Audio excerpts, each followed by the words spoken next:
Hi friends, welcome to our channel. నేను ఈరోజు చేసే వీడియో వర్షాకాలంలో దొరికే మామిడికాయలతో పులిహోర. ఈ మామిడికాయలు సమ్మర్లో కాదండి, ఇప్పుడు ఈ వర్షాకాలంలో స్పెషల్గా ఈ మామిడికాయలు వస్తాయి. ఈ మామిడికాయలు కూడా సేమ్ ఆ మామిడికాయలు లాగానే ఉంటాయి. పులిహోర కూడా చాలా టేస్టీగా ఉంటుంది. రైస్ 2 గ్లాస్ రైస్ తీసుకున్నాను నేను ఇక్కడ. 2-4 టైం బాగా వాష్ చేసుకొని ఒక 15 మినిట్స్ పక్కన పెట్టేసుకోవాలి. ఈ మామిడికాయలు సమ్మర్లో దొరికే మామిడికాయలు కాదండి, ఇవి స్పెషల్గా వర్షాకాలంలోనే ఈ మామిడికాయలు వస్తాయి.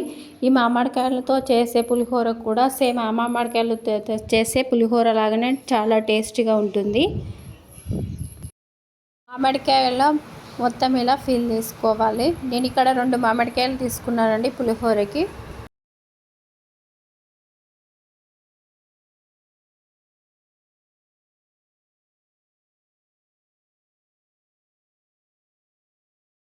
ఇలా తురుముకోవాలి.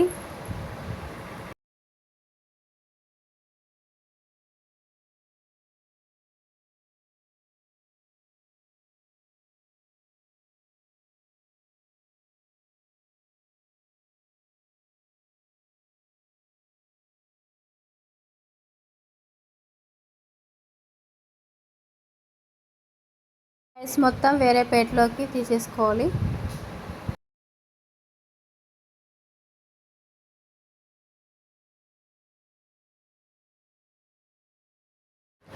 టూ టేబుల్ స్పూన్ల సాల్ట్ యాడ్ చేసుకోవాలి.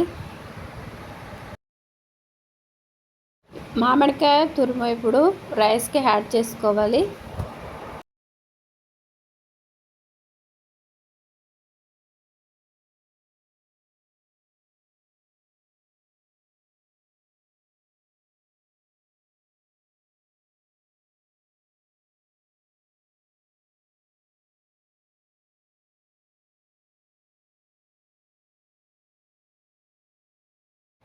స్టవ్ వెలిగించి ప్యాన్ పెట్టుకొని 4 టేబుల్ స్పూన్ల ఆయిల్ యాడ్ చేసుకోవాలి.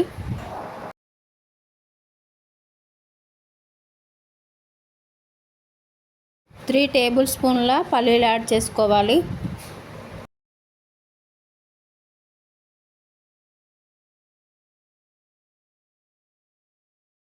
వన్ టేబుల్ స్పూన్ జీలకర్ర యాడ్ చేసుకోవాలి. 2 టేబుల్ స్పూన్ల గుండు మినపప్పు యాడ్ చేసుకోవాలి. హాఫ్ టేబుల్ స్పూన్ ఆవాలు యాడ్ చేసుకోవాలి.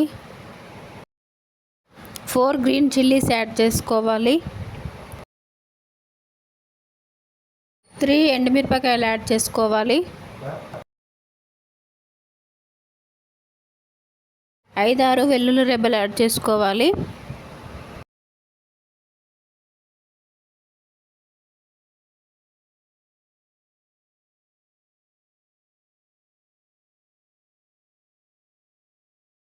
పది కరివేపాకు లీవ్స్ యాడ్ చేసుకోవాలి.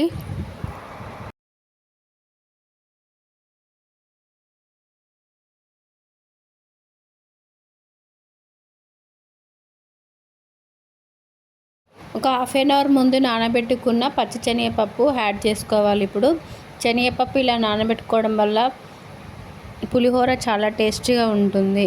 పులిహోరలో పప్పులు ఎక్కువగా ఉంటే చాలా బాగుంటుంది.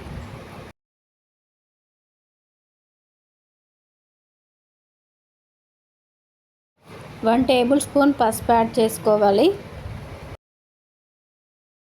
Half table spoon salt add చేసుకోవాలి. ఇవి బాగా ఫ్రై అయిపోయాయండి. ఇందులో రైస్ యాడ్ చేసుకోవాలి. ఇప్పుడు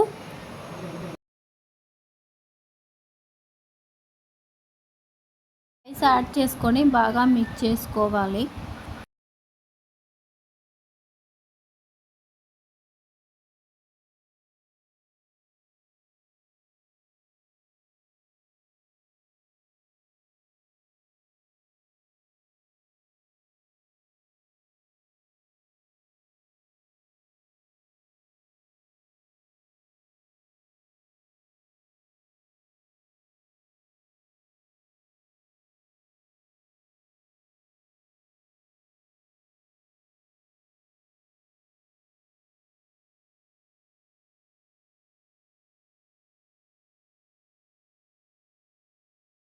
ఎంతో రుచికరమైన మామిడికాయ పులిహోర రెడీ అయిపోయింది ఫ్రెండ్స్.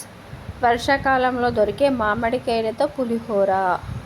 ఫ్రెండ్స్, మా ఛానల్ని ఎవరైనా సబ్స్క్రైబ్ చేసుకోకుంటే సబ్స్క్రైబ్ చేసుకోండి ప్లీజ్ ఫ్రెండ్స్.